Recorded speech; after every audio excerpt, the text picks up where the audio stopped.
자, 그렇다면 그 종목은 어떤 것들인지 지금 바로 이제 확인을 해 볼 텐데요. 기대가 됩니다. 네. 바로 공개해 주시죠. 오, 이 종목이 남아 있었군요. 네. 오가노이드 사이언스가 남성팀 영입이 됩니다. 저희는 태성을 가지고 왔습니다. 기존에와는 또 다른 결로 제약바이오를 바라보셨네요. 사실 기존의 제약바이오를 제가 매일 출연하면은 다 이제 깔아두고 싶긴 했는데 네. 너무 많이 잘 갔다 보니까 그동안 이제 좀 아직 가지 못했고 이제서야 좀 갈 수 있는 그런 종목을 좀 오늘 좀 준비를 했는데 사실 오늘 또 시장에서 또 수급을 강하게 또 끌어당길 수 있었던 재료가 하나 또 나왔죠. 원래 이제 올해 연초부터 이야기들이 나왔던 게 그 미국의 FDA에서 그 동물 실험을 대체할 수 있는 오가노이드 관련 쪽에 로드맵 공개를 워낙 연초부터 많이 했었다가 최근에 시장에서 다시금 좀 드라이브가 좀 걸리고 있는 상황입니다. 오늘 같은 경우도 역시나 제가 이제 우리 주식남녀 네이버 밴드에도 오가노이드 관련해서 좀 자료랑 정리를 해서 좀 올려드렸는데 그 내용들 한번 살펴보시게 되면은 FDA에서 결국에 오가노이드 에 대한 어떤 동물 실험 대체에 대한 그 폐지 이야기들이 좀 나와줬고 앞으로 이제 오가노이드가 결국에 크게 갈 수밖에 없는 부분들은 동물 실험 폐지법 자체가 굉장히 특급 호재라고 좀 보시면 될 것 같습니다. 아무래도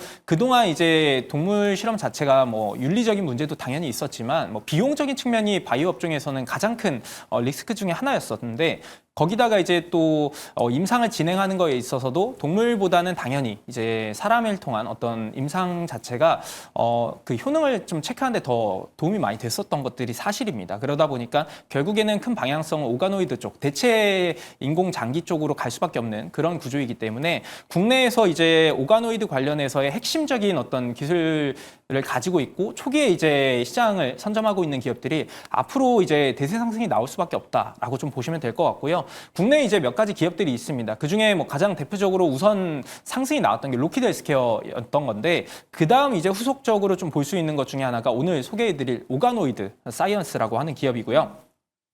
자, 이 기업의 홈페이지를 한번 들어가 보시게 되면은 상당히 이제 재미난 게 딱 두 가지가 있습니다. 오가노이드 사이언스의 이 홈페이지에 그 솔루션 두 가지가 있는데 뭐 위쪽에 보시게 되면은 이제 에이톰 그리고 이제 하단에 있는 게 오디세이인데 이 두 가지가 뭔지 각각 설명을 드려보면은 일단 오디세이 같은 경우는 쉽게 얘기해서 우리가 신약이나 어떤 화장품을 테스트할 때 오가노이드로 테스트하는 것이라고 그런 플랫폼이라고 보시면 되겠고요. 그다음 이제 에이텀이라고 하는 것은 환자의 어떤 장기를 오가노이드로 복원하는 재생치료제 플랫폼이라고 보시면 됩니다. 당연히 그 테스트할 수 있는 부분과 실제로 이제 복원할 수 있는 재생치료제 이 두 가지를 모두 다 가져가고 있는 국내 유일의 상장사가 오가노이드 사이언스밖에 없다라고 보시면 되기 때문에 앞으로 이제 이 오디세이를 통해서는 앞으로 B2B를 통한 꾸준한 매출이 발생할 수 있는 기업이고요. 지금 보시는 이제 에이텀을 통해서는 앞으로 이제 치료제 혁신에 대한 어떤 잭팟이 터질 수 있는 그런 이제 재생치료제 플랫폼을 가지고 있기 때문에 이 두 가지를 본다면은 앞으로의 어떤 실적 기반 캐시카우와 더불어서 성장 가치를 크게 볼 수 있지 않을까. 이미 이제 오디세이 같은 경우는 뭐 제약사나 병원 대상으로 실험을 지금 수주를 하고 있는 상황이고요. 에이텀 같은 경우는 2027년을 목표로 지금 계속 달려가고 있는 국면이기 때문에 현재 이 초입 구간에서의 어떤 오가노이드 사이언스 차트를 보시게 되면은 아직까지는 이제 상장 이후에 가격 조정 보인 이후에는 주가 자체가 상단 구간, 박스권 상단을 그렇게 강하게 돌파하지는 못하고 있는 상황입니다. 오늘 같은 경우를 보시게 되면 거래량 자체가 강하게 좀 동반이 되면서 다시 한번 박스권 상단을 좀 두드려주려는 그런 움직임들이 나와주고 있고요. 흐름상 보시게 되면은 최근 이제 단기 바닥을 잡아줬던 수급 주체도 외국인 수급이었기 때문에 앞으로 오가노이드 사이언스가 박스권 돌파는 충분히 가능하다라고 보고 있고요. 우선적으로 보시게 되면은 충분히 앞으로 이제 신고가 구간까지 저는 갈 거다라고 생각은 하는데 1차적으로는 44,500원에서 45,000원 정도 구간까지도 1차적으로 바라보셔도 될 것 같고요. 손절 라인은 이제 27,500원 정도로 한번 설정을 해서 바라보도록 하겠습니다. 네, 이름에 대놓고 이제 오가노이드가 들어가 있는 오가노이드 사이언스인데요. 목표가와 손절가를 또 제시를 해주셨으니까 그 부분까지 참고를 하면서 투자에 관심을 가져보시면 좋을 것 같습니다. 네, 저희 성선아 대표님은 AI 사이클 수의 본격화에 따라서 태성을 집중해보자라고 하셨는데 네. 구체적으로 또 어떤 기대감들이 있을까요? 사실 태성 같은 경우는 제가 기존에 가져오는 것은 조금 작습니다. 네. 기총이. 네. 그렇게 막 대장주는 아니라고 할 수 있는데 사실 제가 태성에 주목한 이유는요. 지금 현재 태성은 기존 같은 경우에는 PCB 습식 공정을 만드는 장비 업체라고 할 수가 있습니다. 뭐 식각이라든지 세정이라든지 도금을 이제 액체로 하는 거를 이제 습식 공정이라고 할 수가 있는데 이제 PCB, 그러니까 제가 봤을 때 지금 이 PCB 쪽은 반도체에서 훨씬 더 부각을 받고 있다고 생각하거든요. 그리고 태성 같은 경우에는 제가 앞서서 설명을 드렸던 소캠의 수혜주이기도 합니다. 왜냐하면 소캠 같은 경우에는 기존 PCB보다는 습식 공정수가 훨씬 더 많습니다. 왜냐하면 기판이 더 많아질수록 어떤 이 습식 공정 비중이 폭발적으로 증가할 수밖에 없거든요.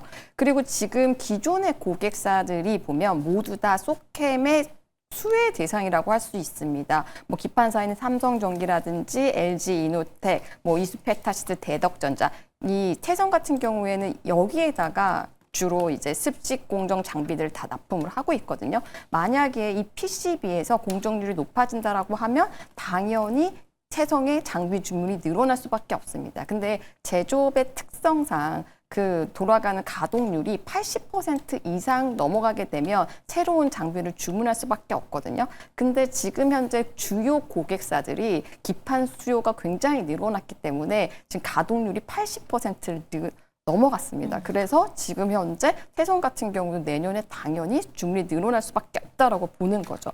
근데 지금 제가 실적을 굉장히 중요하게 생각하는데 조금 아쉬운 게 실적이었습니다. 3분기 실적을 보면은요, 매출이 200억이었고 영업이익이 불과 5억 원 정도밖에 되지 않았습니다. 하지만 중요한 거는 4분기부터는 매출이 거의 300억에서 350억까지도 예상이 되고 있고 완연한 흑자가 전환이 될 것 같거든요.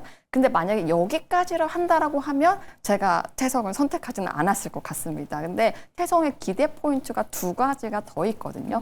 첫 번째는 이제 유리 기판이라고 할 수 있습니다. 사실 유리 기판도 이것도 사실은 차세대 기술이기 때문에 아직까지 실적이 찍히지 않는 거는 맞습니다. 하지만 주가는 항상 기대감으로 먼저 움직이기 때문에 이 유리비칸도 언젠가 될 수밖에 없다라고 저는 생각을 하고 있거든요.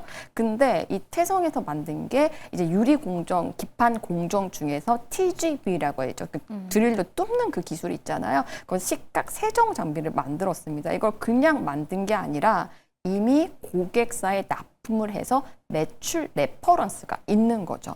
그래서 만약에 유리 기판이 조금 대세로 간다라고 하면 이 태성도 수혜를 받을 수밖에 없고, 사실 전 더 크게 주목하고 있는 거는 복합 동박이라고 할 수가 있습니다. 이제 동박이라고 하는 거는 우리가 이제 배터리를 만들 때 음극, 양극, 그다음에 중간에 분리막이 있고, 동박 전지박이라는 건 음극 옆에 붙는 거를 이제 동박이라고 하거든요. 근데 기존에 있었던 거는 구리가 100% 쓰이기 때문에 화재의 어떤 가능성도 굉장히 높았습니다. 근데 태성이 뭐를 개발을 했냐면 복합 동박이라는 거를 개발을 한 거죠. 이게 어떻게 되는 거냐면 구리의 비중이 훨씬 더 줄어들면서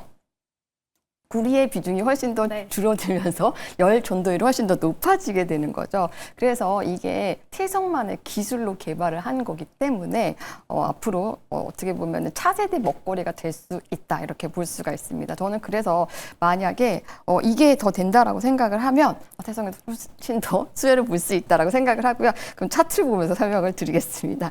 네, 일단 차트를 보면은요, 어제 대량 거래량이 들어왔고, 사실 오늘도 조금 더 상승을 했거든요. 저는 오늘 조금 조정을 받았으면 어떨까 하는 그런 기대감이 있었는데, 이제 오늘까지도 작은 상승을 했습니다. 그래서 일단은 추가적인 상승이 충분히 가능하다라고 생각을 하고 있고요.